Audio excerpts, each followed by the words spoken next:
There was so much hype, so much. I feel like we were going into another random WWE pay-per-view. This felt like a must-see event.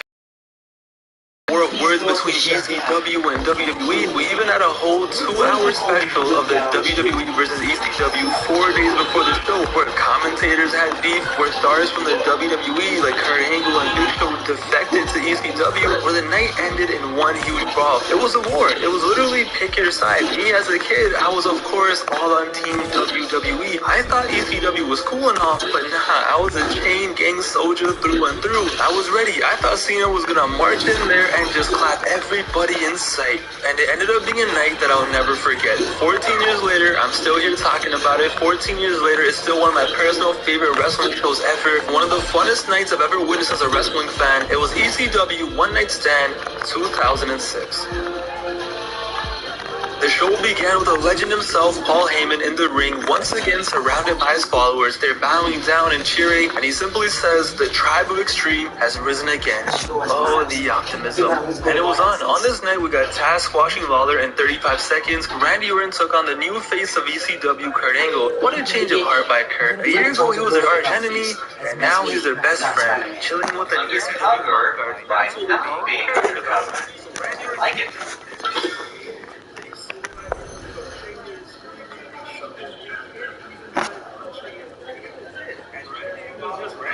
He just did his thing, watched the smirk on his face. They hated him. They swore at him, middle fingers, screaming. They shoved him. A kid even tried punching him, and he kind of did. And Randy was just Randy. He just did his thing, walked to the ring with a smirk on his face like nothing was happening. He was loving it. It was awesome. We cleaned it up, but the city won't let us reopen until the plumbing's fixed. I've had it repaired 3 times, but it keeps breaking down.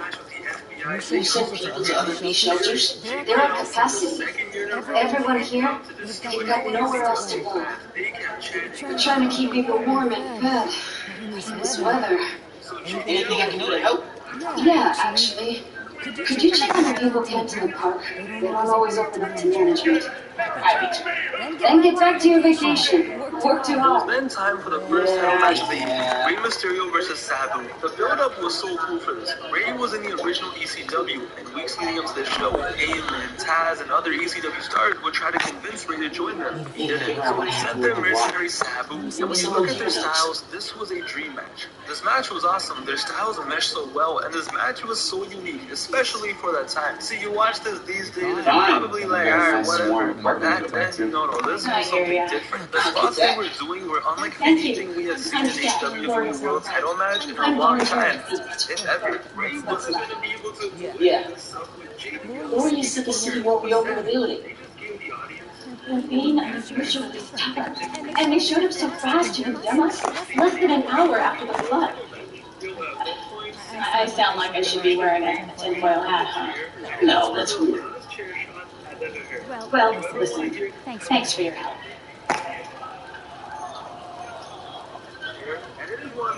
Okay, suspicious. I should keep talking to people. Maybe I can fix this. I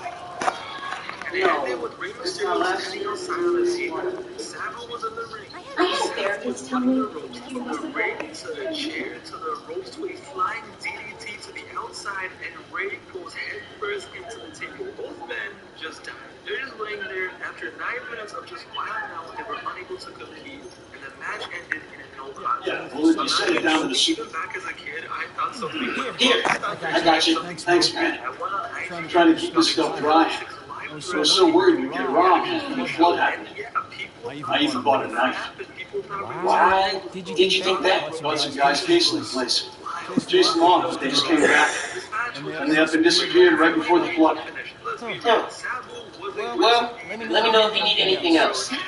Be careful with that knife. Can do. Thanks.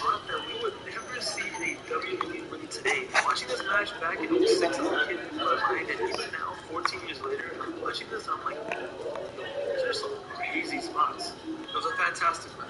So then the car crashed and Mick Foley made his entrance. The man who was commentating at ECW One Night Stand last year was not competing, but he was competing against ECW. Did I overhear you talking about someone from the city? Mixed. Yeah. Wanted to hate him so About a month ago. how the hell Shelter put in a new water. Foley says, okay, Back okay, in I line. can sell He said we were in sold good shape. out Then all of us turned down. He then says Yeah. one of the funniest lines You ever. think you catch that? ECW I gotta run. Stay warm. It created You too. James. Stephanie McMahon. Long live the Alliance. Foley is a god. Hey, is you busy? You're working on some Nonagon. What'd you find? Guys are chasing Fitz right before the play. The city swooped in like suspiciously fast to enter the building. And an inspector said the pipes was right before one burst. You think sabotage? Definitely. Don't change twice. They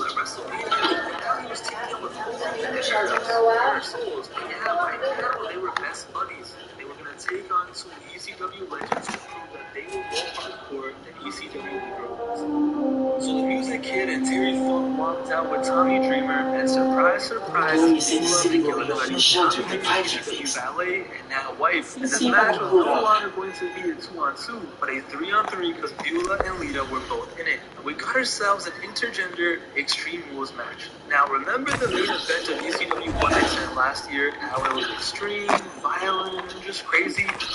Well, they did it again. This match was insane.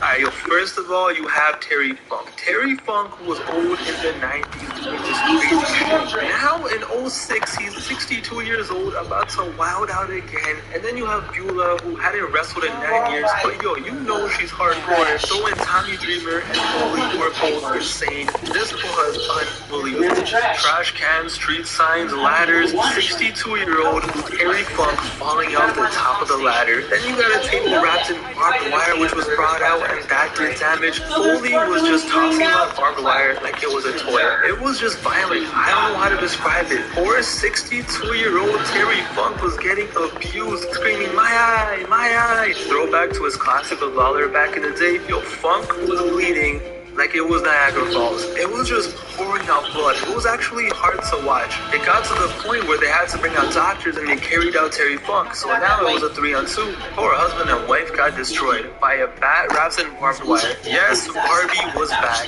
and so was Mr. Sacco. It was about to get worse. So Edge speared Dreamer and then grabbed his wife, and Edge was just prime sick freak mode in here. He's holding Beulah in a very interesting position. Lita is taunting, bye-bye Beulah. But no. Terry Funk the Madman is back. He's coming through the crowd, head wrapped like a mummy, 2x4 wrapped in barbed wire in his head. He walks to the ring like he didn't need a blood transfusion 5 minutes ago. He's in the ring and he's attacking everybody. Everybody's just catching it. Foley gets clapped. Edge gets clapped. But that wasn't enough. Why would that be enough? This is ECW, my good sir. Terry Funk lit the damn 2x4 on fire, and he hit Foley with it not once, not twice, but 3 times. He hit Foley on the apron, and Foley fell off the apron onto the barbed wire table outside. So then Edge sends Funk onto Foley, so now both of them are stuck to a barbed wire table outside. Inside the ring, Beulah and Lita are having a cat fight. Fans at this point are having the time of their lives. Lita got hit with the Dreamer Driver. Husband and wife are posing, but Edge sneaks up and attacks them. Beulah and Lita are having a cat fight. Fans at this point are having the time of their lives. Lita got hit with the Dreamer Driver. Husband and wife are posing, but Edge sneaks up and attacks him with a barbed wire. So Dreamer's on the ground. Beulah is just trying to treat her poor husband. Edge could have easily won the match here, just pin Dreamer. The match is over. Beulah's looking at her husband like, oh my god, no, Tommy. At this very moment, Beulah's light flashed before her eyes. Spear to Beulah. He goes for the pin, but not a normal pin. Of course not. He does this. The ref legit says to him, what the hell is wrong with you? 1, 2, 3. Edge wins the match. I told you, it was unbelievable. This is one of the craziest matches I've ever seen. I thought last year's main event was crazy, but for some reason, this just hits differently. Terry Funk, God bless his heart, at 62 years old did this. Foley, who was basically on and off retired, was tweaking. Both of them had to be pulled off the barbed wire, and Edge, who was about to become the biggest heel in the company, just kept making his name and legitimizing himself. This match just added to the aura of it. Like, we hated him. Trust me, we hated him. But you couldn't deny he was a savage when he would cash in on Cena like that, destroy Flair in a TLC match, beat Foley at WrestleMania, and now walk into an ECW show and beat the ECW legends. There were so many weapons, so much blood, so much drama. Simply unbelievable. Sabu and Ray was. 3 was, all eyes were still on one match. Event. John Cena versus RVD for the WWE Championship. Since I was 4 years old, and there have been very few matches in my life that have me excited as this one. Very few matches that I've had. This was going to be special even when we were 8 years old, but it ended up being straight legendary. Going into this match, John Cena was hated. The older everything about him. Everyone loved him at WrestleMania 21, but as the months went by, so did the love. This man was booed like crazy at every show. And this was before it was cool to boo John Cena, before everybody and their mom got on social media and apparently became an expert in wrestling. This was when if you hated him, you actually hated him. SummerSlam with Jericho, he got booed. His matches with Angle, booed. His matches with Edge, booed. In the main event of WrestleMania, he would practically go out of the building. But the kids loved him. I loved him. We loved him. I was a kid and I didn't even notice the booze. I was so blinded by my love. This was my hero. This was my guy. So he would come out and there would be some booze. There would be cheers, but it was mixed. It was let's go Cena. Cena sucks. But now, where he was going, there wasn't going to be anything mixed about it. There wasn't going to be any cheers. He was legit going into enemy territory. And these fans were not just going to boo him, they were going to destroy him. It was their mission to show the world how much they hated this man. And that's what made this so epic. John Cena, the man who represented everything that ECW didn't represent, the most polarizing wrestler in wrestling history, was going to walk into ECW. Could Cena do it? Could he walk in there and get it done? Or will it be too much? He has overcome all the other odds, elimination chambers, whatever you name it, he did it. But is this one too much? At an ECW show with their crowd, Extreme Rules match against an ECW legend. And on the other side, Rob Van Dam, the beloved wrestler who everywhere he went, he became a star. One of the most athletic wrestlers ever, innovative offense. You guys already know the story. The man who ECW fans worshipped, their hero, their all-star, their pride and joy. But RVD never became ECW champion back in the day. He never got to be WWF champion back in the day or world heavyweight champion. He had done everything else. Now he was back with a chance of a lifetime to bring the WWE championship to ECW to finally win the big one. But an ECW diehard, will he do it? Will he flop once again? Will he fail in front of the fans who worship him? John Cena versus RVD. You can't tell me that doesn't get you hyped. RVD's music hit and he came out to the huge reaction that everyone expected. Fans were screaming and worshiping him, and he went around and greeted every single fan in the front row. And in the ring, he just soaked it all up. ECW chants filled the arena. It was a hero's welcome. They treated him just like how they treated Paul Heyman. This was their savior. Once the music stops, if anything, the cheaters got louder and louder. And then John Cena's music hit, and the booze just filled up the hall. Cena walks out, and before he can even take a step, middle fingers are in the air. The booth. Now for the pressure valve.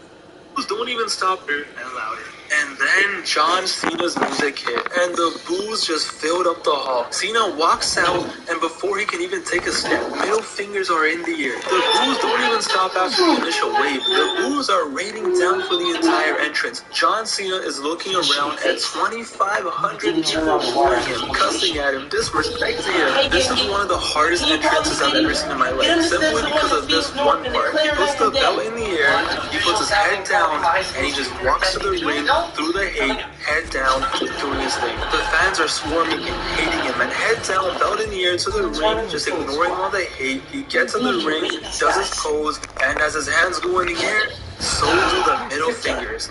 And if Cena wins, we ride. Put in the air to the ring, just ignoring all the hate. He gets in the ring, does his pose, and as his hands go in the air, so do the middle fingers. And if Cena wins, we ride. That's the sign that gets zoomed into. And the thing is, that is not a joke. That place was ready to riot. We've seen that sign countless times after this, but let's be real. Does anyone really think like, oh, Money in the Bank 2011, yeah, the crowd was loud, but trust me, they weren't gonna riot. What were they gonna do? Chant refund, chant BS, maybe throw food at the ring? But these fans, they were gonna rush the ring, they were gonna jump the guardrails, they would have done something. These fans were about that life. Listen, as kids watching this, we knew it was going to be hostile. We knew he was going to be booed, but we didn't know it was going to be like this. This was the face of the company. This was our hero. We wore his shirts. We wanted to be like him. We did the You Can't See Me thing whenever we could. This was our goal. He was out here getting disrespected beyond comprehension. Super Cena, for the first time in his reign, didn't feel Super Cena anymore. And that's why this will always be so special to me. So Cena throws his hat into the audience. It comes right back. He throws his shirt. It comes right back too. They didn't want any part of John Cena. So Cena throws his shirt to the other side and it goes straight back into the ring. And again, people are spitting on it. People are rubbing against their ass. It just goes back into the ring. All you hear are chants of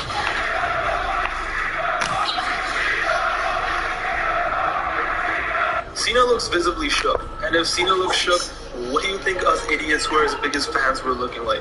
The match is about to start, and they threw toilet paper at John Cena.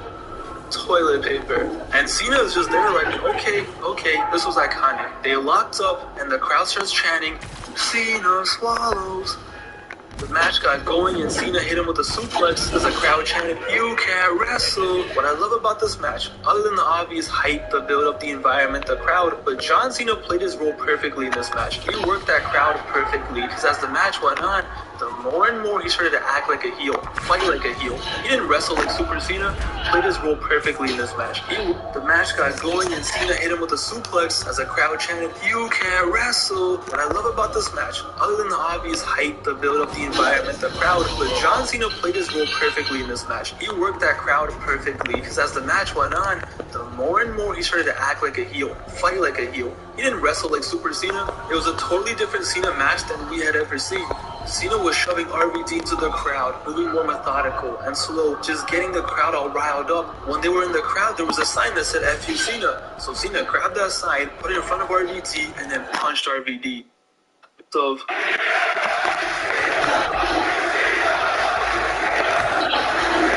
Cena looks visibly shook, and if Cena looks shook, what do you think us idiots who are his biggest fans were looking like? The match is about to start, and they threw toilet paper at John Cena.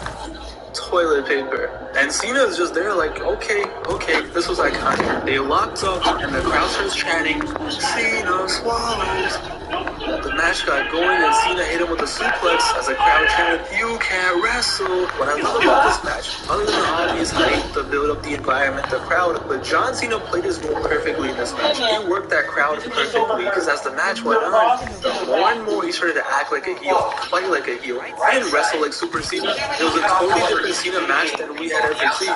Cena was shoving RVD into the crowd, moving more methodical and slow, just getting the crowd all riled up. When they were in the crowd, there was a sign that said F you Cena. So Cena grabbed that sign, put it in front of RVD, and then punched RVD. And of course, RVD did his thing, but he basically played the Cena role kind of. He was the face in this match, and he was doing a comeback against Cena, spinning leg drops, drop kicks with chairs, rolling thunders, insults. All while the ECW fans just kept screaming, but then Cena started using the chair himself. The coolest part for sure was when John Cena did their 5-knuckle shuffle after dominating most of the match. The fans would let the cool screen on, and Cena was just smirking, just loving it all. Cena worked this match so nicely. The ECW fans started chanting, asshole, as Cena was smirking as he beating up RVD, just kicking into the crowd. Cena reached pure heel mode when he had RVD in the STFU. So Rob almost tapped out, but he got to the ropes, and the ref was like, stop it, let go of the hold, but Cena didn't. Cena held on to it. There's no rules in this match, he can do whatever he wants, but the referee jumped in, and Cena starts arguing with the ref. The ref pushes him a little, so Cena flat out clotheslines the referee. Heel Cena, let's go. When did you ever think you would see Cena just beat up a referee? Cena got the steps and attacked RVD with them. The SmackDown referee came in, but Cena couldn't put Rob away. Like I said, this was just a special match. Imagine how the ECW fans felt. Spencer just came by. He said we're good to open. Everyone can go inside. Oh, Spiderman, you've got perfect timing. I don't know how much longer we would have held out. Thank you. When on this guy who they thought was soft. The ECW fans started chanting, asshole, as Cena was smirking, just beating up RVD, just sticking it to the crowd. Cena reached pure heel mode when he had RVD in the STFU, so Rob almost tapped out, but he got to the ropes, and the ref was like, stop it, let go of the hold, but Cena didn't. Cena held on to it. There's no rules in this match, he can do whatever he wants, but the referee jumped in, and Cena starts arguing with the ref. The ref pushes him a little, so Cena flat out clotheslines the referee. Heel Cena, let's go. When did you ever think you would see Cena just beat up a referee? Cena got the steps and attacked RVD with them. The SmackDown referee came in, but Cena couldn't put Rob away. Like I said, this was just a special match. Imagine how the ECW fans felt when this guy who they thought was soft, who was weak, comes in and just goes full heel mode. So Cena and RVD are going at it. It had been like 17 minutes and Cena finally got him on his shoulders and it was coming. It's over, the FU. Cena is about to overcome the odds once again in front of all of ECW fans. He FUs RVD to the outside of the ring. Cena turns around and bang, spear through the table in the corner. Cena got absolutely laid out. The man with a motorcycle helmet and a trench coat is standing there. The crowd is absolutely quiet. They don't know what the hell just happened, and the person takes off his helmet and it's Edge. You thought we hated him before this, but this, oh my god, he literally became the most hated heel of a generation for us Cena fans. The ultimate opportunist had struck again. It was Edge. The fans are so happy now. Thank you, Edge. Thank you, Edge. Even though they hated him an hour ago, Edge knocks down the referee. So referee's down, Cena's down, Edge leaves, and RVD comes falling back into the ring. He's looking around like, yo, what just happened? And he goes on the top rope, and he does the 5-star frog splash onto John Cena, rotating in the middle of the air.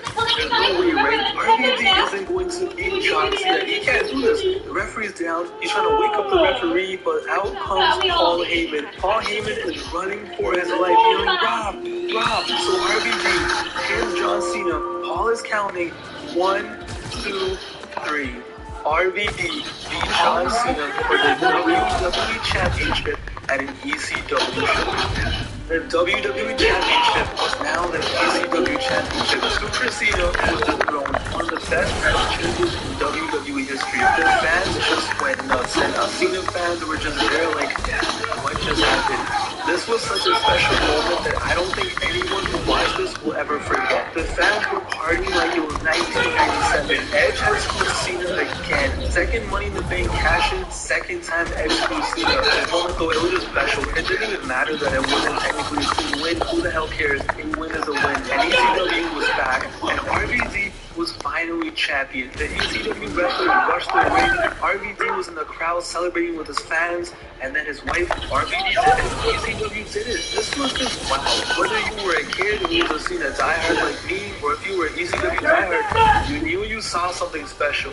Imagine though if Cena was 100%, it would have been a riot. And that's why it's so awesome, because you're watching this match, and it's like, is Vince going to put over an ECW legend against his biggest star? Is Vince really going to let ECW hold the WWE Championship? Which makes sense because they're relaunching the brand, but still, the idea of it was just so insane. Or is there going to be a riot? What a night, what a show. I'll never forget seeing my hero get collapsed like this. I was shook.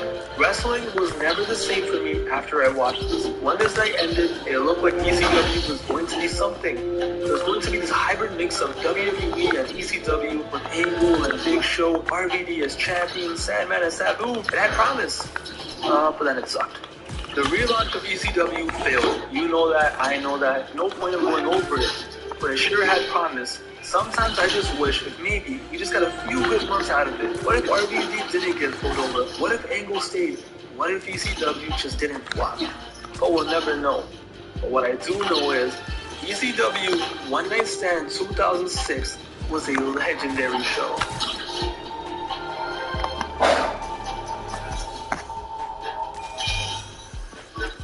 This one was all your dad's idea. You're stuck paying the same insurance rates as this guy, even though you've always been responsible. Like back in college when you aced your ADM final because you knew when to leave the party the night before. Now, your responsibility can get you a better auto insurance rate. With Karma Drive, you can track your good driving to see if you can get a big discount from a trusted insurance provider, so you can spend your money elsewhere. Get the money app where your hard work pays off and create your own karma. Credit Karma. Summer means Six Flags. What will your story be? An epic time with your friends? A seriously juicy burger? Or a race down a slide at the water park? This is the new Six Flags. Theme park tickets starting at $34.99 at sixflags.com. In 2005, I was the biggest WWE fan you could possibly imagine. Raw, SmackDown, Heat, Velocity, hell, even the recap shows. You name it, I watched it. I thought I knew everything about wrestling. I studied wrestling like it was my life. Go to school, talk about wrestling with my friends. Come home, play wrestling video games. Time to sleep? Nah, gotta stay up until 11 to finish watching all of Raw. I legit thought I knew everything about wrestling. Because to me, all wrestling was the WWE. And that all changed when I started hearing these three words being mentioned on WWE television. ECW. I was watching just another episode of Raw. Everything was normal. And then I see this commercial. All I see is wrestlers flying, dying, tables on fire, wrestling inside the ring, outside the ring, falling from the ceiling. And the commercial ended with this. ECW, One Night Stand, June 12th. Live on pay-per-view. My jaw was on the floor. This was unlike anything I'd ever seen. For those 30 seconds, I saw wrestling that I didn't think was possible. I thought Edge versus HBK match from that year was hardcore. But then I saw this, I was shook. And then on Raw and SmackDown, I kept hearing chants of ECW, signs everywhere, ECW for life, ECW rules. Wrestlers who I loved and admired started talking about what ECW meant to them. Stars like Mysterio, Jericho, RVD, the Dudleys, even Taz the commentator. I only knew Taz as this. And here I am seeing Taz promos of him back in the day being absolute savage. It was surreal. I would see those commercials and see stuff that I didn't think was possible. I was hooked. It legitimately looked like the coolest thing ever. I was in the first grade and this was so special that a little kid like me, who last week didn't even know what ECW was, now I'm begging my parents for the pay-per-view. No John Cena was there, no Batista, no Orton in sight. I didn't care. I wanted to see what ECW was. So I was excited, so you can only imagine what the true ECW fans were feeling when they saw the commercial. ECW was just different. You had 1,000 rabid fans, some of the most passionate fans ever, packed into one tiny bingo hall, barely enough lights to light up the damn place, but for a few hours you would get wrestling unlike any other. ECW was like a family. The fans, the wrestlers, they believed in the product so much, they lived and breathed ECW. It was just a wave, and because of that wave, we eventually got the Attitude Era in the WWF, which took a lot of inspiration from ECW. Paul Heyman, the CEO, explained ECW the best. ECW was a lifestyle. It was anti-establishment. It was counterculture, and it was up in your face. In 2001, though, sadly, ECW went bankrupt and it was all over. Wrestlers from the company would eventually end up in the WWF, TNA, the Indies. Everyone just went their own way. But there was still a market for ECW. It's not like ECW died because the product sucked and Vince Russo came and ruined everything. No, they just ran out of money. They went bankrupt. And that was evident when years later in 2004, the WWE, who owned ECW then, made a documentary on the rise and fall of ECW. And that video did so well. It's one of the most bought WWE DVDs ever. So there was a market of hardcore fans that missed ECW more than anything. The fans... First time they showed me how to set up a year and a half year. For 3 years, wished they could go back to the glory days for one more night, and there were fans like me who had no idea what ECW was, but from a simple commercial got them so invested that I needed to watch it. Then you add in the drama of ECW versus WWE. Eric Bischoff, who hated ECW more than anyone, got his WWE Crusaders ready, and they were going to march into One Night Stand and kill ECW for the final time. And ECW was ready. As Paul Heyman said, it was going to be gang warfare. 4 years later, after the company was dead, after wrestlers moved on and the fans moved on, for one night the magic was going to be back. New York City, the Hammerstein Ballroom, live on pay-per-view. Only 2,000 fans in attendance, but 2,000 of the loudest, rowdiest fans you can imagine. One more epic night of classic ECW matches, one more night of the Extreme Revolution. It was ECW One Night Stand. Make it play the next. with like a split-second margin for error. The show started off and right from the get-go, fans screaming, yelling, as passionate as ever, chanting the ECW name. This wasn't the typical WWE arena, there wasn't any pyro, and once you heard the music play, it was a good old-fashioned ECW theme. Joey Styles, the voice of ECW, walked out, and the fans just went crazy. Joey Styles, whose voice was synonymous with ECW, was here. He hadn't done any wrestling-related stuff since ECW folded, but here he was. Joey was even emotional because just like the fans, just like the wrestlers, I don't think he ever imagined something like this to ever happen again. But here it was. And Joey's commentary partner that night was going to be none other than the legendary Mick Foley, the Hall of Famer, a man who was also in the original ECW. Just from the first 2 minutes, you knew the show was going to be something special. They used the same stage, the same smaller ring they used to use back in the day, the same damn security guards, even the fans were the same. Then we just got some awesome action through the ECW. Like I said, what made ECW so special was the diversity. They had something for everyone. It was a lot of blood and guts and violence, yeah, but it wasn't just that. And this night proved it. On this night, we got Lance Storm versus Chris Jericho. Not Y2J, but Lionheart. And this was just a good old-fashioned technical wrestling match with some awesome spots that made you go, whoa. And the fans the entire time were engaged. ECW fans were not just some bloodthirsty, rowdy fans. They appreciated the art as well, but of course, they had to put in a little traditional ECW flavor into the match, and they chanted, "She's a crack whore" at Don Marie. I love ECW. So you got the technical wrestling, what's next? How about a Lucha Libre high-flying masterclass? Super Crazy versus Tajiri versus Little Guido with like 50 other wrestlers such as the FBI and Mikey Whipwreck at ringside. You got it all. Moonsaults, baseball slides, flips, backbreakers. It's the little things that make me love ECW. When Super Crazy was doing punches in the corners, the fans didn't count along in English saying 1, 2, no, it was uno, dos, tres, cuatro. This match was so fast-paced. It was like watching a match on fast forward. Of course, the legendary part that everyone remembers was Super Crazy going super crazy. Super Crazy climbed up a balcony and just flew. In the middle of the match, just casually climbed up the balcony and did a picture-perfect moonsault on top of the FBI. The fans were going crazy, Super Crazy had gone super crazy. It was just one big inception. 6 minutes of non-stop action and Super Crazy got the W. Before Rey Mysterio made his name in WCW, he got his first break in ECW. He took on Psychosis on this night, which was another quick fun match. Psychosis did a guillotine leg drop onto the guardrail. Rey retaliated with a senton into the crowd. It wasn't a classic like they had back in the 90s, but it was a good time. The crowd had been loud the entire night. It was rabid, but mostly respectful because they were getting some classic wrestling. However, the crowd changed the moment the Crusaders of the WWE walked in. First up was JBL and Kurt Angle on SmackDown. And once they saw them, the fans just went crazy. They started chanting the most foul things you can imagine. The heat was insane, unlike anything I'd ever seen. Not one person was sitting down. Everyone was up, middle fingers in the air, and chants like this place. Chanted at Kurt Angle. And how does Kurt Angle reply? With the legend he is. Iconic. JBL and Angle just rip into the fans, calling them morons and lowlives and losers, just degrading ECW. And out comes RVD, Mr. Pay-Per-View, the whole epic show, along with Bill Alfonso and that damn whistle. And even though the fans knew he couldn't wrestle due to injury, they were worshiping him. RVD just talks, and the fans hung on every word. He looked right at the SmackDown Crusaders and just started shooting. Eventually, he did get a little emotional because he couldn't wrestle. They killed him. He said that this hurt more than missing WrestleMania. He talks about how this was his idea and how much this meant to him. And then out of nowhere, bang, gore.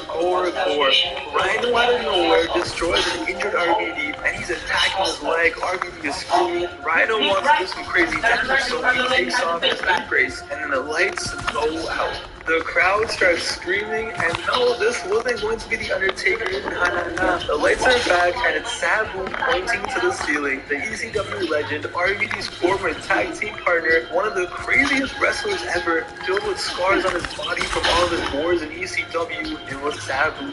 And just like that, Sabu was just Rhino. Sabu was doing all of his fire moves, Hurricane Rana, the leg lariats, and to this day, I've never seen someone use a chair in a wrestling ring like Sabu. Most people would just use the chair to hit their opponent, in the face. Sabu, nah man, this guy was innovative. He would jump off Rhino eventually took control and tried going Sabu. Instead, Sabu brought the ref in, and poor ref got absolutely destroyed. RVD comes in, does a little 1-2 to get his revenge, and then it was time. It wouldn't be ECW without some tables, and Sabu got Rhino on the table, got a chair, and hit one of the coolest, one of my personal favorite wrestling moves of all time, the Arabian Skull Crusher. Yo, what a maneuver. Sabu got the win. That was the magic of ECW. On one night, you had a man jump off a balcony, wrestler went through a table, chair shots everywhere, but you also had Ray in Psychosis, Lance Storm vs. Jericho. Even though Super Crazy went super crazy, they actually wrestled. And during this whole time, things just kept heating up with the Crusaders. So the SmackDown Crusaders were already out, but out came the Raw ones. Eric Bischoff and Coach led the charge with Edge and others right behind them. And fans were chanting at Edge, "She's got herpes," in reference to Lita. And next up, we got Eddie Guerrero versus Chris Benoit. Two best friends going at it. They were together in Japan, ECW, WCW, and WWE. And now in 2005, 5 months before Eddie's passing,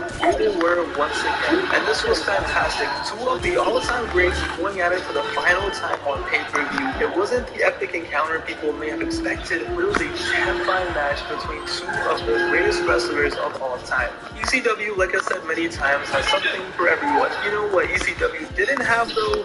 Concussion protocol. And on this night, we got the final Mike Awesome versus Masato Tanaka match. Ladies and gentlemen, back in the day, these two men had wars. Like, legit wars. Some of the most violent and physical matches ever. Not violent in the sense of blood and guts, but just concussions everywhere. These two men would go out there and just try to kill each other. And of course, they went out in one-night stand, and they did it one final time. Mike Awesome is one of the most underrated wrestlers ever. This man was legit born in the wrong generation. He was 6'6", doing dives like it was nothing. It was a beautiful sight, but he had the power to do insane power bombs and drops, and then he also had the grace to just fly in the air and do stuff like this. And then Tanaka was just insane. He wanted to take all the damage, and he did. These two men just said, last time ever, in bed, let's just tweak. And they tweaked harder than a crackhead on the corner. Power bombs from inside the ring to the outside, through tables, chair shots to the head non-stop, dives, spears. A tornado DDT off the top rope onto chairs wasn't enough. Okay, it's fine. How about a tornado DDT off the top rope onto a broken table? This was just insane. My head started hurting watching this. This match was so wild that JBL, the SmackDown Crusader, the heel, the man whose only job was to be there to degrade ECW, was having the time of his life watching this. Please go out and watch this match and watch the order matches. I've seen a lot of wrestling in my life. Tried to act right sooner, he could forgive me. But whenever I watch a match between these two, I'm just there with my jaw on the floor. Legendary. To make this night even better, it was time for a few words from the evil genius himself, Paul Heyman. This was one of the most special moments in wrestling history, in my opinion. Paul Heyman, who brought these fans so much joy over the years, and never got to say thank you to the fans. But also the fans never got to say thank you to Paul Heyman, and this was it. Paul Heyman's just standing in the ring, and Paul was emotional as the fans chanted, "Thank you, Paul, thank you, Paul." And obviously, ECW, Paul even bowed down to them. It was just amazing, a heartwarming moment. He said thank you to everyone, the fans, Ted Gordon, but then he said he had a little something to say to the Crusaders. He looks at Eric and says, "You're in our house, bitch." And Eric gave him a salute. Oh, wait a minute, hide your wives, it's Edge. And Heyman then looked up to JBL and said, "Since you want to shoot, cowboy, the only reason you were WWE champion for a year is because Triple H didn't want to book up you." It called back to how Triple H got drafted in 04 to SmackDown and said that. Heyman said, "This isn't WCW, this isn't Raw, SmackDown, or hell, even WWE. This, my friends, is ECW." Mic drop. It was beautiful. One of the greatest promos ever. Sure, it didn't change the business, it didn't launch a career. When you look at the circumstances, where it took place, in front of those fans, the energy in that room, the energy Paul Heyman brought, and how it was a big fan of the fans to Heyman, and also Heyman saying thank you to the fans. And of course, the unfiltered words of some of the biggest critics ECW had, it was just magic.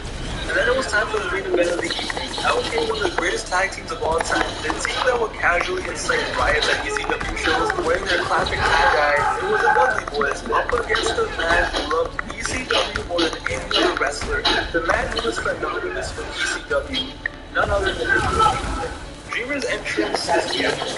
seeing the joy on his face, this was a man who lived and breathed ECW, and still does. And when it goes down, he was hurt. But here he was for one more night about to wild out.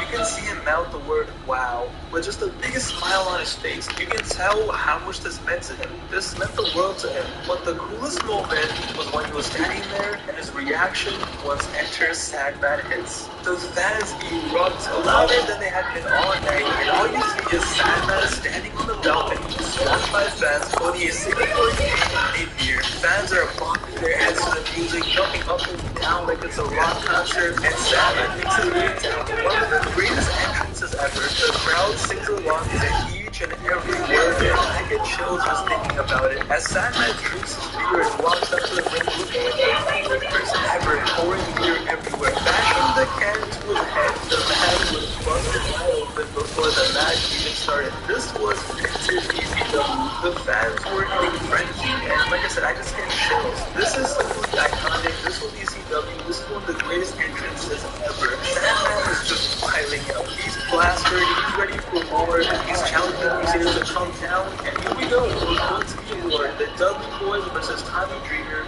and Sandman. Before the match started, we got some nice little cameos from the DW World, Bob Mahoney, Axel.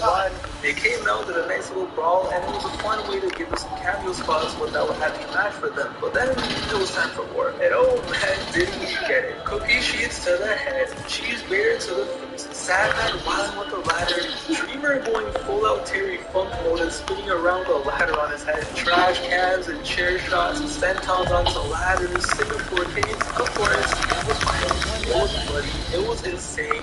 Everyone loved it. It was ECW. The Impact players came out on wire, and just incredible hit the power driver on wire. All hell was broken loose.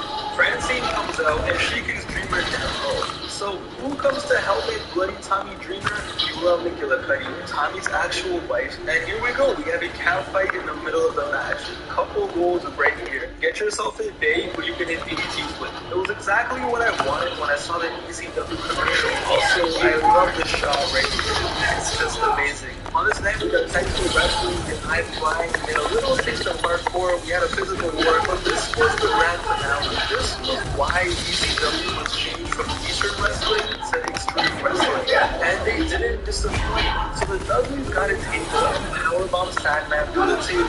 Dreamer got 3D, he's a mess. It looks like everyone's done. And you would assume, okay, it's over. This night, the night that represented ECW perfectly, there was one thing that was missing. The Dudleys get another table. Spike, the third Dudley brother, runs out. Ladies and gentlemen, we got a table on fire. Fans are on their feet screaming, there's two hinges down, there's carnage everywhere, there's a table on fire, and somebody was gonna go through it. And poor Tommy Dreamer just got slapped. And man, it looked like he had a seizure. 1, 2, 3. It was over. The Dudley Boys got the win. Sandman, Tommy, Beulah are there. Tommy is basically dead. And all you hear is Sandman screaming, "Someone give me a beer!" Never change, Sandman. Never change. Okay, for real though, if someone gets Sandman a beer, well, there happens to be a perfect person who also used to be in ECW that happens to be associated with beer just as much as Sandman. Out comes Stone Cold Steve Austin. Stone Cold the Legend comes out, the crowd is going nuts. He tells Sandman he's just not going to give him a beer, but everybody involved in ECW, Austin said they're going to have a beer back. All the ECW troops came out, the ones that were on the show, and a lot that weren't even on the show. They were all in the ring, and I'm going to just pause right here. This is what makes this show so special. I said ECW was like a balance. The wrestlers, the fans, the workers, and after the company shut down, everyone went their own separate ways. But here, for one night, it felt like 1999 again, or 1997. This was a moment in history none of them will ever forget, and a moment fans will never forget. Sadly, a lot of ECW talent has died over the years. Before the show, wrestlers who were in that ring, like Axel and Bob Mahoney. But this moment right here, everything was good. It was like time stood still. It's a moment that will remain in wrestling history. It was a moment when the family was together once again. Sure, there would be reunions after this, and yes, some wrestlers like Raven and Shane Douglas were missing, but still, this was just something special. Stone Cold said, yeah, we can have a beer bash, but first he wanted to see a fight. He said he wants to see the WWE Superstars take on the ECW wrestlers, and he was gonna sit there and watch what happens. Sandman is just begging for a beer at this point, and Austin's like, okay, listen, after this, I'll get you one. So down came the Crusaders, they walked down, they entered the ring, and here we go. There was only one way to close the night. Gang warfare. The wrestlers are in the ring, Eric Bischoff has the commentary, the ECW side is on the left, and the WWE side is on the right, and the crowd starts chanting, we want Taz. Taz, who got destroyed by Angle on SmackDown, was nowhere to be found. Until now. Out came Taz, and that's Taz with one Z. Angle was like, wait, what? And they just went at it. It was one of the coolest looking balls I had ever seen. One, because the ring was filled. Second, just the environment. Everyone was standing, everyone was screaming. It was just a mess. It was perfect. Taz got the Taz mission on Angle. Shades of Rumble 2000. ECW clears out the ring with the Crusaders, and ECW for one night reigns supreme. The WWE heels got sent the hell out. They're slowly walking away and just taking the L. It was an amazing way to end the show. But there was one thing left. The biggest hater of ECW was still there, and he was about to catch it. Eric Bischoff gets grabbed by Mick Foley from the announce table and gets dragged to the ring. He's in there just surrounded by the talent that he roasted and degraded for years. He's surrounded by people like Austin, who he fired, and GG Eric caught it from every single angle. 3D, 619, diving headbutt. Bischoff is just dead. And Austin goes up to him, Eric, can you hear me? What are your thoughts on the evening? Eric said, ECW! Stone Cold gets the talent to raise him up and bang Stone Cold Stunner. The beer bash begins, Eric Bischoff hits the head and the curtains close, and that's the show. What a moment. A legit moment in wrestling history that I doubt anyone will ever forget. From the great matches to the great moments. From the crowd being crazier than any crowd we had ever seen on an official WWE pay-per-view before, to the talent themselves being themselves and saying what was on their mind. This was just magical. 4 years they never got to say it proper. They never got to have that one last epic show. But 4 years later, here it was. This meant the world to everyone involved. After this, they tried a revival of ECW. We all know how that worked out. After this, talent retired, talent passed away, life went on. But on this night, ECW was alive again. As a kid watching this, I loved it. I thought it was super cool, but I didn't understand the magnitude of how special this was. As an adult watching this, it just makes me smile from year to year. ECW finally got the credit they always deserved. Well, I hope you guys enjoyed the video. This video was very special to me. Like I said, I have an attachment to the show, even though I didn't grow up during the original ECW run. I vividly remember sitting there watching the commercials, watching the pre-show, and just begging my parents to get this show. This always feels like something set up. I have a story to tell. Did you know that matters to me what happens to you after this? Wherever this leads, I'm gonna have to put you down. Tell me you know that.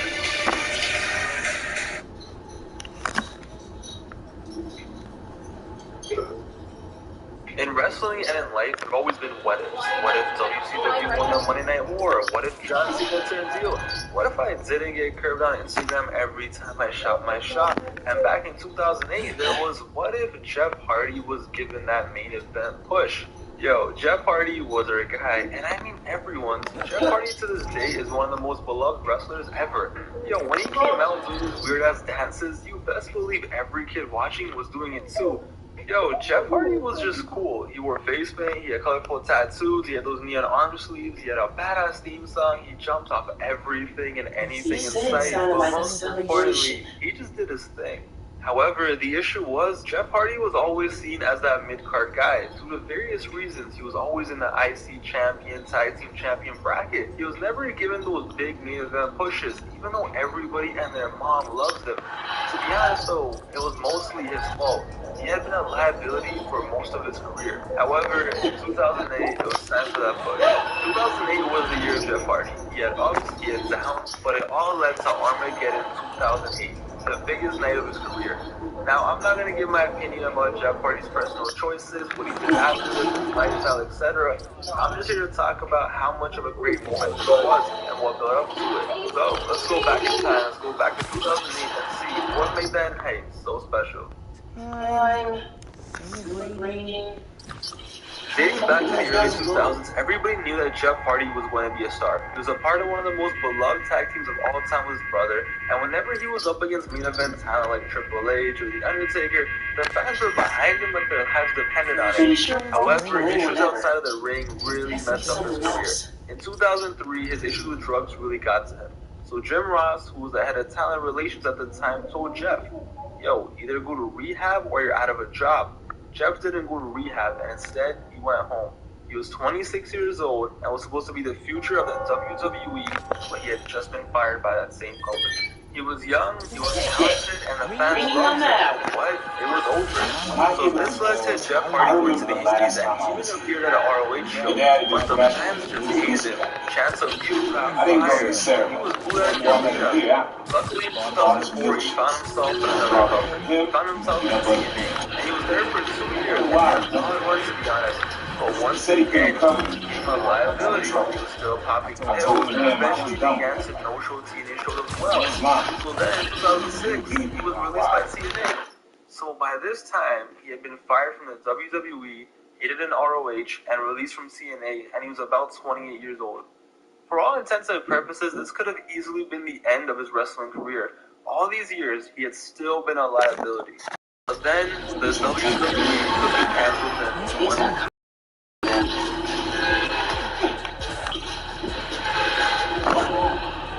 Again, he had signed a contract in August of 2006. So he appeared on Raw and was positioned on the upper mid-card, but people were still not convinced. Here's a quote from Favorable Weekly from August of 06, right after September 10th. So, this is debut for Jeff Hardy. Yes, God knows how long this fucker will last. And they debuted him as a top challenger for Edge. This one is going to be awesome. Favorable Weekly, August 27, 2006. If you couldn't tell, that was sarcasm. But Jeff, he lasted, and he did his thing, and of course, was once again a fan favorite. For the next year, he won an Intercontinental Championship 3 times, competed at a WrestleMania, and fought Edge. He even became tag team champion with his brother once again. And towards the end of 2007, as the years retired, Jeff found himself in the #1 contenders match for the WWE Championship. Armageddon 2007, Jeff Hardy and Triple H. The fans at this point were 100% behind Jeff. Everyone loved him, but everybody knew that there was no way he was going to be Triple H. The match happened, and they went at it for 50 minutes, back and forth. Jeff Hardy won with the roll-up. Even Triple H had a surprise look on his face when Hardy won, but it was awesome, because nobody expected Jeff Hardy to win. Nobody. So this led to him versus Randy Orton at the Royal Rumble 2008 for the WWE Championship, and the build was awesome. So Orton at one point made it personal by punching Chef's brother in the head and sending to the hospital. Yo, the punt kick was such a great hit. Like, that shit was great. Anyway, Jeff got revenge by doing a swanton off the top of the Raw stage in an iconic Raw moment. When it was finally time for the match, people backstage were even campaigning for him to become the WWE Champion. The same man who had been fired 2 times up until that point by 2 companies had people wanting him to be champion backstage. Here's a quote from that week's Favorable Weekly. He had so much momentum going into the show that there was a faction led by Michael Hayes of SmackDown who suggested putting the title on him and going all the way. What a difference a year ago. And they had an awesome match. And Jeff Hardy, even though it was his first big pay-per-view title match, he didn't seem like he was out of his league. He held it down. He was on the cusp of winning the title until Orton caught him at the right moment with the RKO. Hardy showed the world, though, that he was main event talent, which I think everyone knew, but it was more, like I said, about him being a liability. But he just had so much talent that it was hard to ignore. Things were looking amazing for Jeff. He proved he was main event talent. He was still the IC champion, and was even in the feud with Chris Jericho. But then he got suspended for violating the company's wellness policy. Everything was going so well. He had everything going for him, and then this happened. And people were so disappointed in him. Look at his old forum posts that I found from the day he got suspended, and look at these reactions. What a fool. I really don't see why WWE persevere with him. It's not like it lose anything to draw money. Get rid of him. He's dead weight. Are you seriously kidding me? Jeff, you fucking moron. You were in the middle of perhaps the single most important push in your entire career, and you literally wasted it. As harsh as those statements probably sound, they were valid. And things just got worse for Jeff. That same week his house burned down. All of his possessions, everything was burned. And sadly, his dog passed away. It was a rough time for Jeff, man. A while back, the Mafia and an unidentified group obviously In June of 2008, Jeff Hardy was drafted in SmackDown, and this is where it all began again. In September of that year, Jeff Hardy found himself wrestling for the WWE Championship once again, this time in a championship scramble match. Going into the match, Triple H was the champion, and the match consisted of 5 wrestlers and had a 20-minute time limit. So wrestlers would fight and pin each other to become temporary champion throughout the match, and whoever was a temporary champion at the end of 20 minutes was declared the field champion and the winner of the match. So Jeff was a temporary champion 3 times in that match, but he was in a constant battle with Triple H. Hardy would get a pin, and then Triple H would get a pin. It went back and forth. And with less than 15 seconds left, Triple H hit MVP the pedigree. But at the same time, Jeff Hardy hit a swanton bomb with Shelton. But Triple H got to attain 1 second earlier than Jeff and 1 second. Jeff Hardy was 1 second away from becoming WWE champion. But it was fine. This was what the fans want to see Jeff succeed so much more. The fans just got louder and louder every time Jeff came out. Everyone was pulling for Jeff. They wanted to see him after 10 years finally get the WWE Championship. So Triple H was a WWE champion, the same man who Jeff Hardy beat in 2007 to become the #1 contender. But could he do it again? Could he beat Triple H one more time? The thing was, now it was a different ballgame. The Cowboy Championship was on the line. Now there was pressure. That's what made the storyline so awesome. He didn't get to beat Triple H because he did it back in his stomach, but it went down. And Triple H was the champion. This was a Jeff Hardy was a threat. It was all about if Jeff could finally pull it off. So Jeff Hardy then went to the 4-second SmackDown, and it was going to be him versus Triple H one-on-one for the WWE Championship at No Mercy. Everyone was hoping maybe this was it. Maybe that this was going to be the night that Jeff Hardy was finally going to get the title. To really understand how popular Jeff was and the leaders behind him, before the match, the text in your answer was basically, who did you want to see win the match? Now, mind you, Triple H was one of the most popular wrestlers of all time, one of the most well-known wrestlers, and Jeff Hardy beat him in a vote 72% to 20. So Jeff came out to a huge reaction for Triple H, and they shook hands to start the match, but Triple H got a huge shot and had a roll up for a quick 2 count. This match is one of the best matches of Jeff Hardy's career. What was awesome about this match was the way it was booked. The match had to show that Jeff Hardy wasn't some goofy contender who would get ass kicked for 20 minutes and then somehow do a few comebacks and win. He needed to be on the level, and that's what he was. For 15 minutes, those matches were happening. Then he had the match, Jeff Hardy hit him with the he then hit the swanton bomb, so he moved for the thumbs. 1, 2, but Triple H reverses it into a roll-up. 1, 2, 3, and just like that, Triple H won the match. Triple H had to get the win. He was the one who had to steal the win from Jeff. And what a match it was. Jeff Hardy was so close, and Triple H knew it, that he barely got the victory. This match was just so good. Jeff showed that he was a main event player, and Triple H was the one who had to steal the win from Jeff. And the support just increased for Jeff.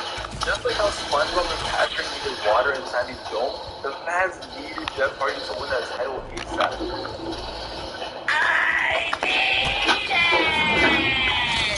But Jeff just couldn't get it done. He had another attempt at Cyber Sunday 2008, and he failed it once again. He was so close, but he just couldn't do it. Maybe Jeff wasn't really a true champion. Maybe he was just an upper mid-card guy. Good hands, could have matched anyone, sell a bunch of merch and call it day. But yo, the fans love this guy like no other. Night in and night out, all you saw was everyone wearing Jeff Hardy merch. See, older viewers liked him because he was really had it there, and the younger kids liked him because he was Jeff Hardy. So everyone just loved him. And also the most important part was it was organic. He wasn't pushed down anyone's throat. The fans just legit loved him. The support never stops. If anything, it just kept on getting stronger and stronger. He told Vicky, the general manager of SmackDown, give me one more chance and I'll beat Triple H for the title. And Vicky straight up said, don't have what it takes to be WWE champion. Sorry, Jeff, close but no cigar. But then again, that's the story of your life. And then she says, also, you're not even that extreme anymore. And then Jeff Hardy went crazy. Jeff was obsessed. He went wild. He started crashing the Triple H and Vladimir Kozlov contract signing. He jumps on Kozlov and puts him through the table.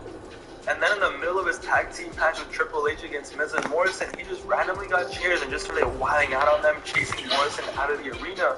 Kozlov and The Undertaker had a match. Jeff Hardy just had him there with a chair and just beat up both men. He was beating up The Undertaker. He just not give a fuck anymore. So this led to an Extreme Rules match with The Undertaker on SmackDown. And he did everything he could. He hit Undertaker with chairs and canes. The fans were so behind him, they were cheering him over the champ Undertaker. And he beat The Undertaker. Even though it took an interference, a win was a win. In the ring, 1, 2, 3. Vicky then said, okay, if you beat Triple H one-on-one next week, it will become a triple threat match at Survivor Series. And Jeff Hardy actually got the win. He beat Triple H and he got his match. So Survivor Series, it was going to be a triple threat match. Kozlov versus Triple H versus Jeff Hardy. Jeff Hardy finally had one more shot to become WWE champion. The only issue was the WWE did the same crazy, just piled angle. So a report came out that Jeff Hardy had been found unconscious in his hotel room and that he wouldn't be able to compete in the match and he'd be rushed to hospital. A lot of media outlets actually thought this was true and AOL was reporting it and stuff, but this was just a pretty bad storyline. Like, why would you do this with a man who you know has issues? I think Dave Meltzer explained it the best. A number of well-known WWE stars have died in hotel rooms. Others not overdosed but survived in hotel rooms. With his publicized 2 strikes, Jeff Hardy would be high on anyone's list if he were to predict a future WWE star suffering that fate. That made this one of the worst tasting angles around. So they took him on the match and it was a one-on-one Kozlov versus Triple H. And man, for 13 minutes, they had one of the most boring matches of all time. But then, Vicky came out, excited, cheering, and the fans are all wilding. And all you hear Vicky say is, he's here, as planned, as promised, this will be a triple threat match. He's here he is. And then came Edge. The ultimate opportunist Edge walked in like he was there ready to murder everyone in sight. He looked like a psycho and had a deadly beard now. He goes in that ring and hits Triple H with a spear. He goes for the cover, and then out of nowhere, out comes running Jeff Hardy. Jeff Hardy ran to the ring and just started attacking and punching, and the crowd was going absolutely nuts for Hardy. Hardy grabbed the chair, he went back and Kozlov with a Triple H with it, but he turns around and bang, Edge hit him with a spear. Edge then sees Triple H dead because he got hit by the chair. He goes to pin Triple H. 1, 2, 3.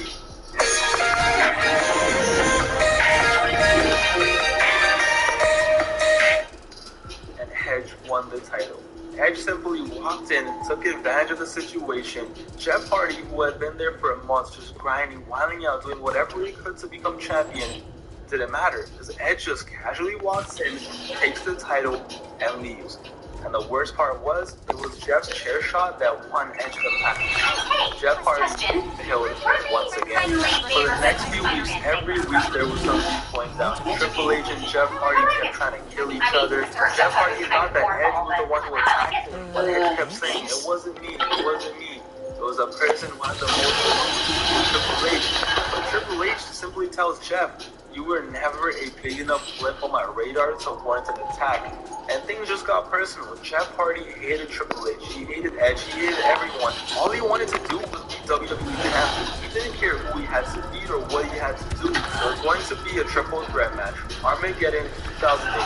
Jeff Hardy versus Edge versus Triple H. Jeff says he doesn't care if he walks out or crawls out. He's leaving champion. Triple H says he doesn't care if Jeff shows up or not. He's leaving champion. And Edge just attacks both men whenever they least expect it. You had the underdog, you had the ultimate opportunist, and you had the mercenary. At this point, it was now or never. Could Jeff finally get it done, or was he simply not a main event player? This was it. This was going to be the biggest match of Jeff's career. After 3 failed attempts, after 4 WWE title matches in 2008, it was the last pay-per-view of 2008. It was his last attempt at the title. He had to win. The fans were still behind him, but now it was time to sink or swim for Jeff Hardy. So here we were, Armageddon 2008. So Edge came out to enormous boos, Triple H came out to mostly cheers, but Jeff Hardy came out to the loudest pop of the night. It was clear everyone wanted to win the match. As soon as the match started, Jeff went right after Edge, since the consensus was that Edge was the one who attacked him. And these three had a great match. There were some wild spots. At one point, Triple H had Edge in the electric chair drop position, but out of nowhere, Jeff Hardy from the top rope did an insane whipper in the wind. Early on, it seemed like Jeff was about to do it and pull it off, so he hit Triple H with a swanton. 1, 2, but Edge pulls him out of the ring, and after that, Jeff just got destroyed. So there were 3 announce tables, Raw, SmackDown, and ECW, so Triple H and Hardy were fighting in the middle one. So Triple H was about to kill Hardy. He's going for the pedigree, while Hardy reverses it and goes for the twisted fate. Triple H pushes him out of the way, and then out of nowhere, Edge spears him. Edge ran from the first table onto the second and speared him through the third, straight into the table. It was awesome, while Hardy got clapped. Triple H takes Edge back into the ring.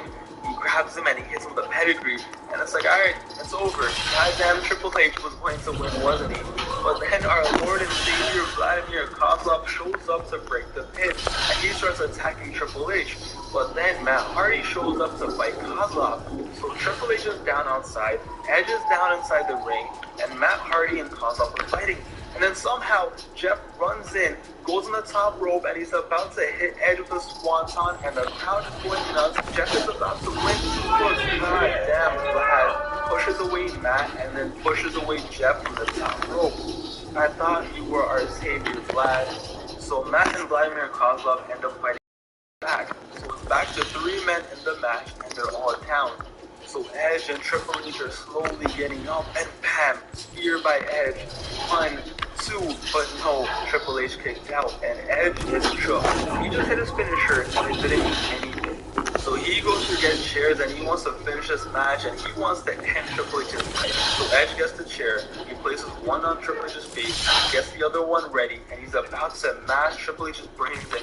But then Jeff Hardy comes in, takes the chair from Edge, and bashes him with the chair. Triple H then knocks off Hardy, and then hits the pedigree. And then it was going to be over. Triple H had knocked down Jeff, he hit his finisher, he goes for the pin. 1, 2, but then from the sky, swanton arm, he breaks up the pin, Triple H rolls out, he covers Edge. 1, 2, 3.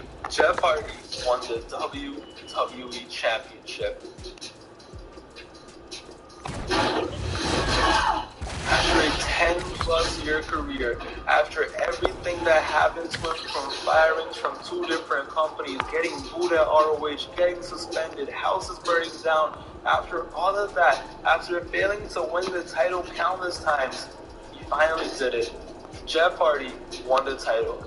And what a moment. The fans were going insane, and Jeff was going insane. The passion, the excitement, you can see how much this meant to Jeff. Jim Ross on commentary was going mental.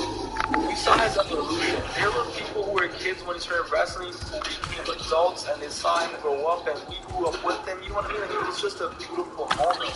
And Jeff's reaction was everything. So many times a wrestler wins the title, and it's just whatever. Let me celebrate. Let me put my hands up. But here, Jeff was violent. There was passion. Because this moment actually meant something to him. He had to fight to get here. He had to overcome a lot to get here. And it was just a special, special moment. There are so many signs like, thank you, Jeff, we believe in you, we love you. And everyone was just going insane. And like I said, man, it was just special because you can tell by Jeff's reaction how much this meant to him. He celebrated with the crowd, everyone was having time in their lives, and everyone was just happy.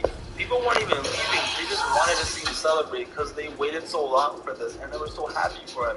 And listen, regardless of what Jeff Hardy did before this, or what he did after this, whatever happened to him, his lifestyle choices, whatever, at this very moment, at Armageddon 2008, that didn't matter. Jeff Hardy was king. And that's what made his win so special. Then, when I least expected it.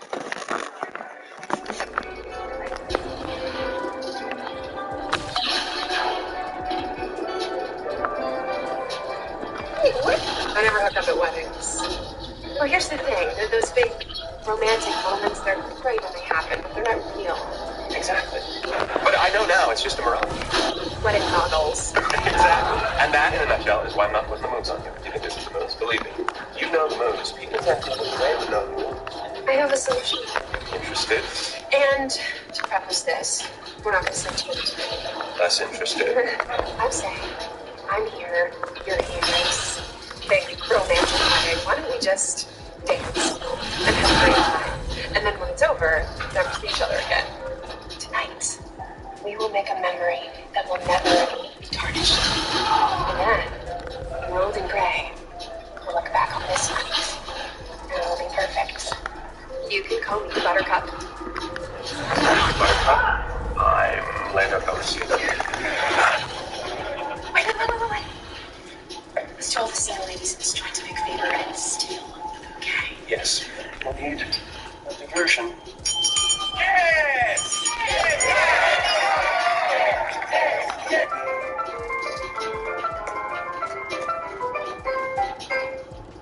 Very nice.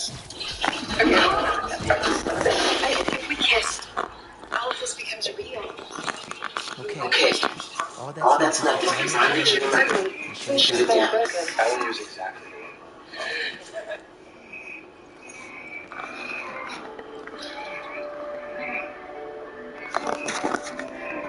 Wire runouts are a good place to start.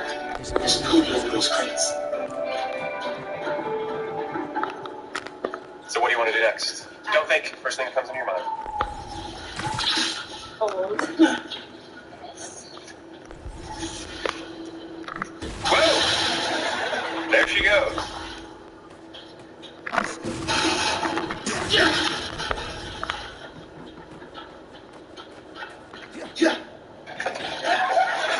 Good morning. Hey guys.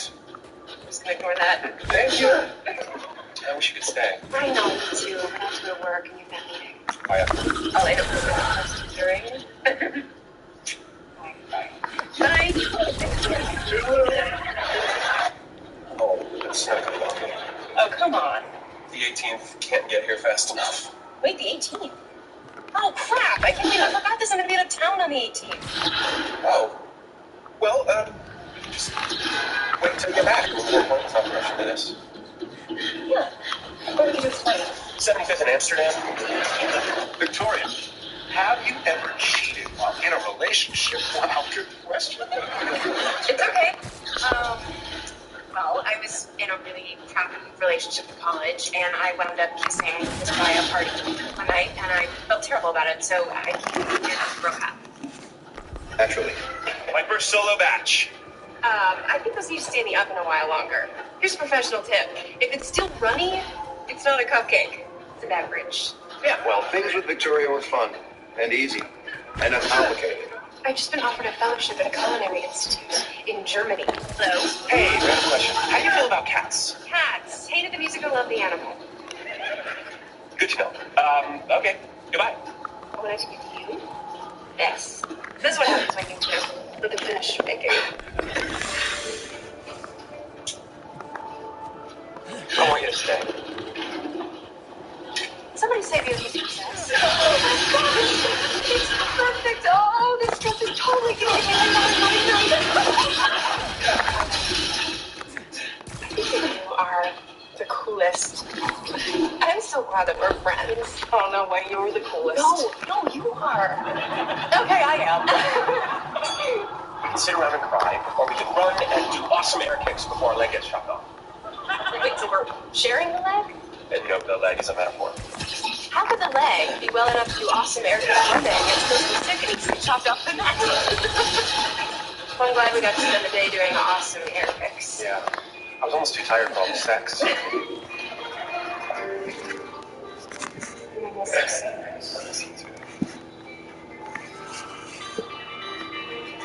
Look, I know it never works for anyone, but do you want to try long distance? Yes! Yes! Look. beat the odds. Schmutz! Hi, Ted. Remember me, your girlfriend. Okay, relax. Robin's just a friend. Right? We're gonna go make some juice. Yes, juice is perfectly harmless. In fact, it's healthy. Oh, yeah? And why do you want to do Yeah, I am not one. I am one that won't put it in my head. but I'm just a manifestation of your subconscious, so actually you put it in your own head. Where are you? Why haven't you called? Oh, I'm up with 3 other guys. Or maybe I'm a devoted girlfriend and I'm calling you right now. Yeah, why do I doubt that? Hello? Say, Ted, how long do you think that conversation's gonna be? Like of an average pee? No, we're gonna be on the phone for at least 20 minutes. Robin's out there. She's gonna think you're in here taking a massive... What do you want from me? People break up. It happens. Not like this.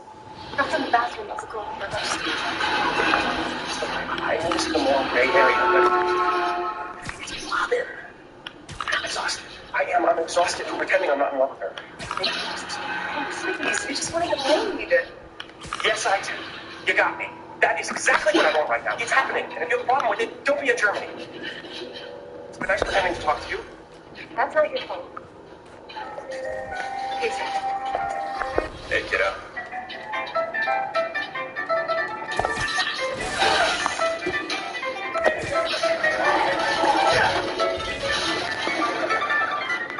I'm really, really sorry. Thanks. I've done this with you. Thanks. Now we're just friends.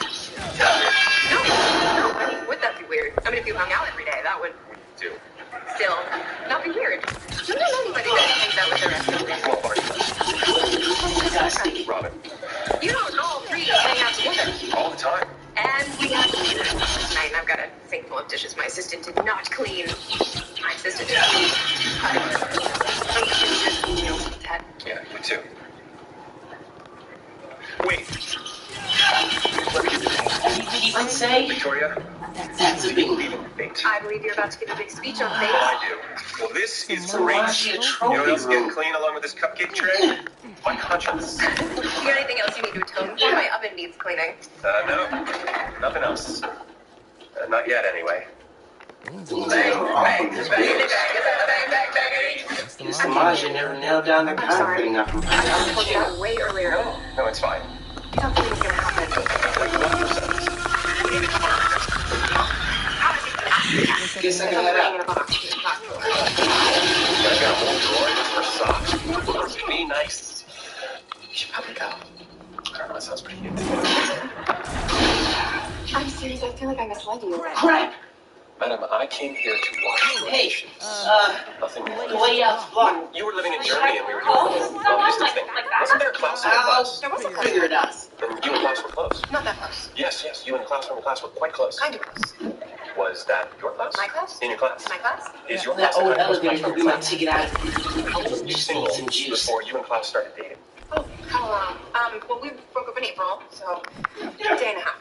Oh, you have got to be kidding. I'm sorry. You never let me know. Thought you could hide. I remember you not letting me kiss you. Remember why? You had this ridiculous idea that the moment leading up to the kiss is as good as the kiss itself. It's simply more innocent. It's completely harmless.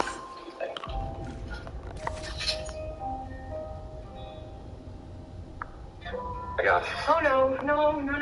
I should not have done that. No, that was me. I let you come wash my dishes. I said my oven needed cleaning. I invited you into a porno. But it didn't work out between you and me. Poker chips. But it's not Definitely old crime family but style. it's the same reason none of your other relationships in the last 6 years have lasted either. It's Robin. She's so much bigger in your world than you realize. And this thing, that you're all doing, you and Barney and Robin, that's a good one. Oh, just black coffee. I like it that way too. It just tastes The better. cunning trap I is find that fake. if the coffee beans are good enough, you really don't need Hey. Why are you in a wedding Consider dress? the jammer So you're jam. supposed to get married today. All your friends and family are waiting for you in some church right now? Not all. I have 5 last minute Appreciate the help. Oh, Did you get what you all needed? these years, I never summoned How many you. things do you want? I've got a car. Underground, If you're ready to drive off into the sunset, Sounds good. I'm looking forward to hearing the podcast. where should we go? Your place? My place? We could go on my honeymoon. Just kidding. Although it is paid for. I wonder if Klaus found your note yet. My note? Yeah, you know, the I'm leaving you at the altar note. Is that a thing? When you leave someone at the altar, you always leave a note. It's common courtesy. I think common courtesy went out the window when I did. No, we gotta do this right. Well, you can't write it. So I've been One look, checking it's on going to be obvious that the guy's Those handwriting. areas have seen big decreases in crime and waving around glowing swords. What time did Tinker is still a problem. You said you were happy to help him out. Now I'm changing. It was a team effort. And Uncle Siri sucks just as much. He lost his job. He got a big hit. He's miserable. How about pretending to be a hero, but then caving the moment a ferret bite breaks the skin? The skin of my eyelid. That's how they kiss. I only wanted to help Klaus because I feel guilty about how happy I am with you. There. Hi! You guys, I'm so sorry. I'm so late. I'm gonna run upstairs. Jake, I'll be back in 5 minutes. Take your time, sweetie. My dad made the funniest joke. He said that since you're the reason I left the wedding, you owe him the $70,000 he paid for it, or else. Yeah, he's not usually funny like that. Hey, Ted, can you pass me a cracker? Yeah. It's the least you can do considering I left a guy at the altar for you. Right? Right? I got this kind of interesting job. Take your time, sweetie. Break the whole fighting. My dad made the funniest joke. He said that since you're the reason I left the wedding, you owe him the $70,000 he paid for it, or else. That's weird. That's cool, right? It's not usually funny like that. Hey, Ted, can you pass me a cracker? Yeah. It's the least you can do considering I left a guy at the altar for you. Right? I got this kind of interesting job offer to run a bakery in Denver. That's too crazy, though, right? Yeah. The high altitude will affect the density of the pastries. Talk about half-baked. This is a great night. You just know how to tell me, right? Totally. I think it can be a little bit more direct than that. I was cleaning my apartment today, and I dug into this house. Should I keep this wedding dress, or do you think I'll never, ever keep it? When a girl jumps in your car in the wedding dress, you can't act surprised to find out she wants to get married. Besides, This car's fucking. When my friend Speed Boys was in the garbage. The most it was for you, your sister, and a neighborhood squirrel you thought you had tamed. will you marry me?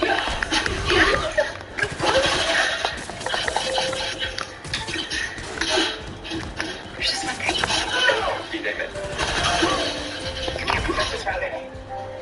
There's just too much history there. But Robin's the reason that we broke up the first time. Robin's the deep, dark pit where our relationship goes to die. But that's a school for all of the earth. I'll be here later and forward it tomorrow. Or next week, or 15 years from now. I'll always be wondering. I never wanted to be a girl who says, it's Robin or it's me. Robin hurts you. Maybe that'll teach you to stay in your life. But she's like family to me, and I can't have that. So, can you accept that?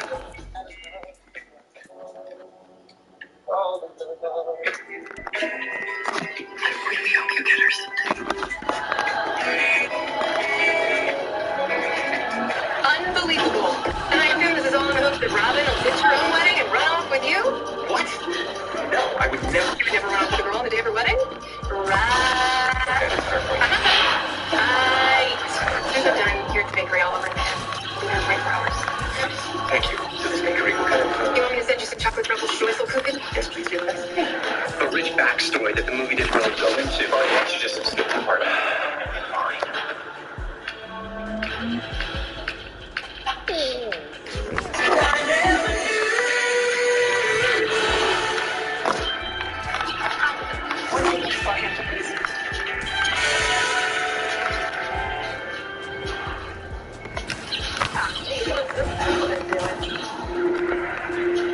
Excuse me. Hey.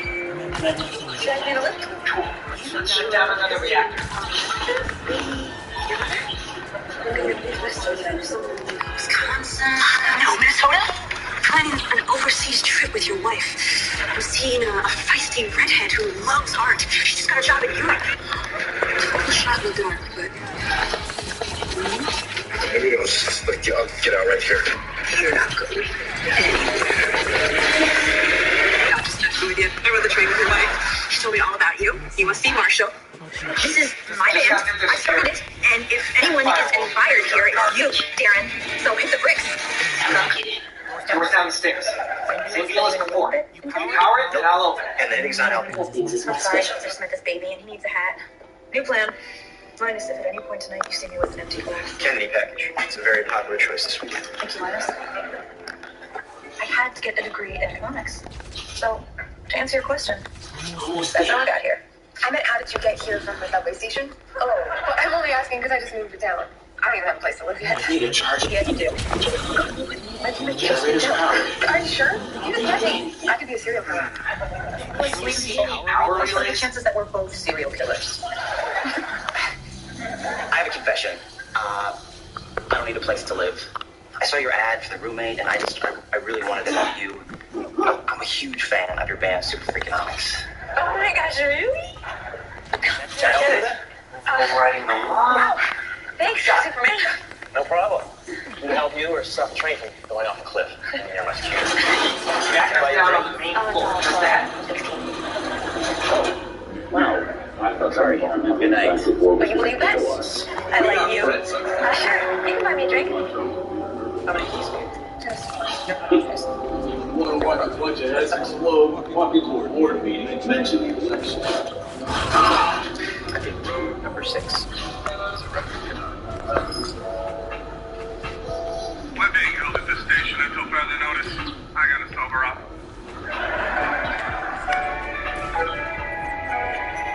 Whose head smells like moth and unicorn teardrops and wire trains. So holy give it up looking.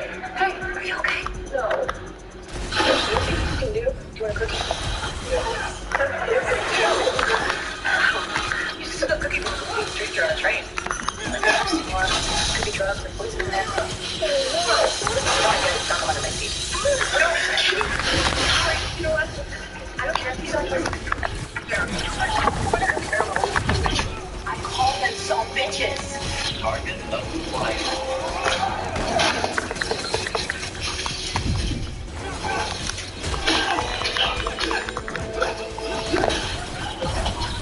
I appreciate that you still have my number.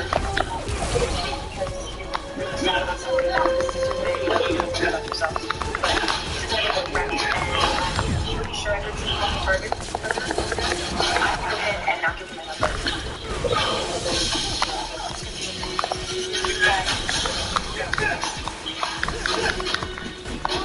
We can't run away together. I'm just gonna run away alone.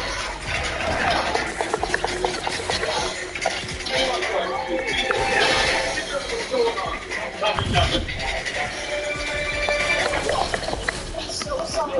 That's totally my fault. No, my fault. So, what happened all about manufacturing?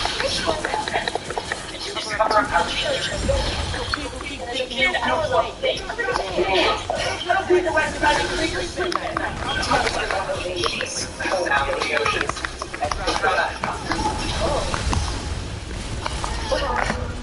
Okay, during that ball we did kind of get second base with each other, and we'll always share that. But I don't. Here's what I'll say. We got friends on city council. That wasn't something to even nervous about the election coming up. Sometimes even 3 deep breaths can change your Well, if you ask me, you know what comes after the one? The next one. Oh, yeah, well, I don't really see that happening anytime soon. Hi. 7?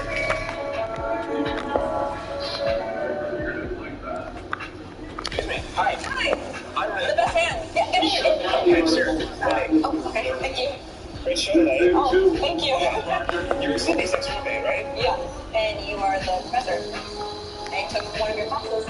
Really? What's real? You got 305? Oh, 305 ounces.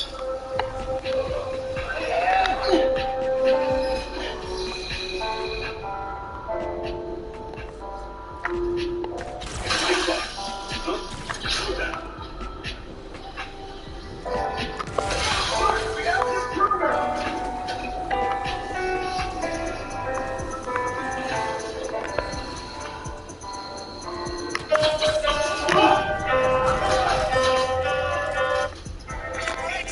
Everyone on alert! Fire back here! That's it? We're breaking up. Marshall, I'm sorry. I just need to go to San Francisco to decide for a minute and figure out who I am outside of this. If we don't talk to you. Okay? You walk out that door, and we're done. You're never gonna hear my voice again.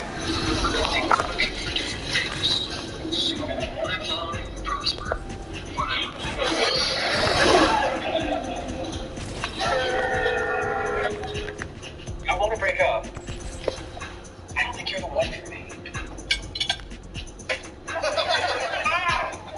I'm not the one for you. It's not like that. I'm just, it's I'm just like super busy right now. I don't like you. I don't like you that way. I used to like you that way. But now that I've seen everything there is to see, I don't know. I kind of want to see those same parts just on other girls. Other girls and you, if you're into that. But the other girls have to be there too. That's Just terrified. So, this lab is all about manufacturing research like that. Let's say to that. And cover up how dangerous it is. So can I get a hit of We'll see.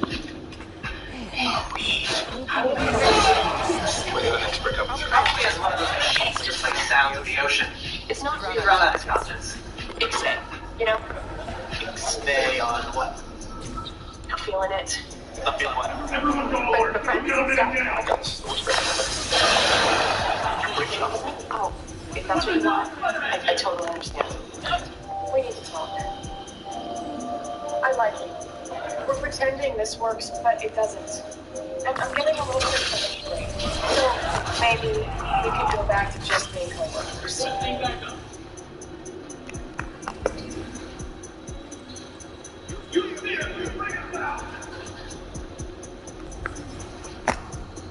We both can use some space right now. It's not you, it's me. But I know this hurts, but you deserve someone better. I'm just really trying to focus on my career right now. No, I just hope you're And what about me? You think I just go around pouring cereal for every boy in town?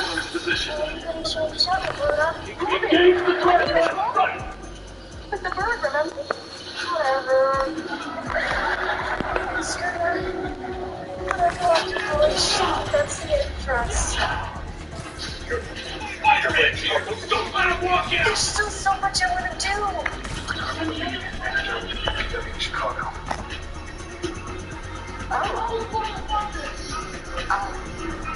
What'd you say? I said yes. Brother, please try to understand. Gotta get out of here. Just some questions. Can you imagine what it's like to have your whole life at your dream job on the other end? Yes. I can't.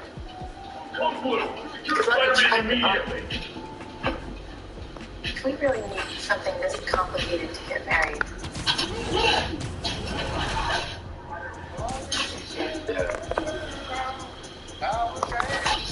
Copy that. On right now. She's like family to me, and I can't have that. So, you accept that?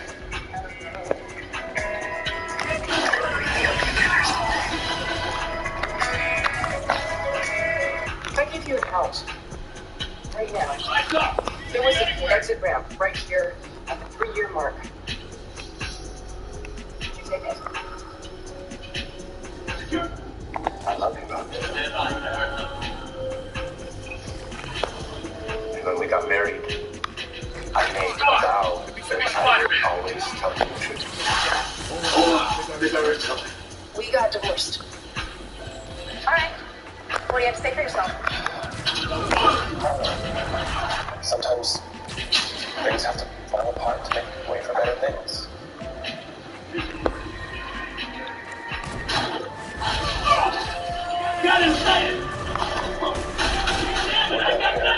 Actually,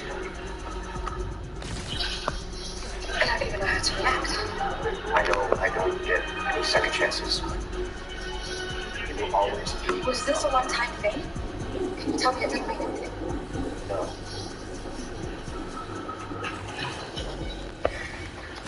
I was hoping you'd just leave and we could avoid all this. We're breaking up.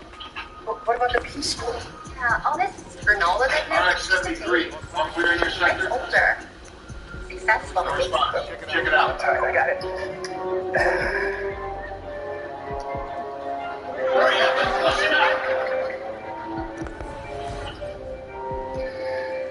this is over.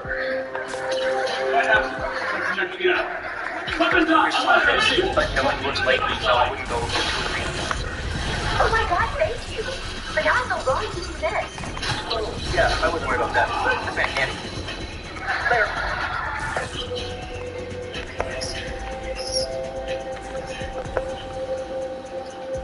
Hey, where's Buddy? That was a moment we unlearned that other lesson we had just learned a few seconds ago. They're as friends. I like that. Checking it out. Listen, gang. It's over. What? Getting back together with Louise Marsh. Louise Marsh? That's a whore's name if I ever heard one. Listen, babe. It's over. What? I'm getting back together with Louise Marsh. I'm sure your daughter Lucy will come, so it'll be like a family trip. Our first trip as our funny little family. So that was super exciting. Oh, Lord. What's going on, Ted? We need to talk. I'm trying to be honest with you. You know, Ted? So can we just... I don't want to leave it Think like we this. haven't hurting anyone else. We shut it down for good. You've absorbed a lot of new for me. This isn't gonna get At the time, I thought the story was about whether Robin should be in the wedding. No one else can. If only I'd understood what the real story was. Glasses you didn't smash. Call me crazy, but I got a feeling from here on out, it's gonna be nothing but blue sky. What the hell is this? Kids easier. After the two wine glasses you didn't smash. Call me crazy, but I got a feeling from here on out, it's gonna be nothing but blue skies. What the hell is this? And for the grand finale, I found your fireworks. Let's see what they do to your precious playbook. But I could not stop loving her any more than I could stop breathing. I am hopelessly, irretrievably... Rocks on rock stars. How cool does it feel to be building the future every single day? Huh? Well, it'll feel a lot less cool if we get shut down because of an ill-timed leak. Information security is vital to our survival, so from here on out, we'll need all employees to surrender phones, laptops, any other communication devices upon entry. Cool? Good. Remember, High-end, we're here for healthy you. diet pill that also makes you feel great.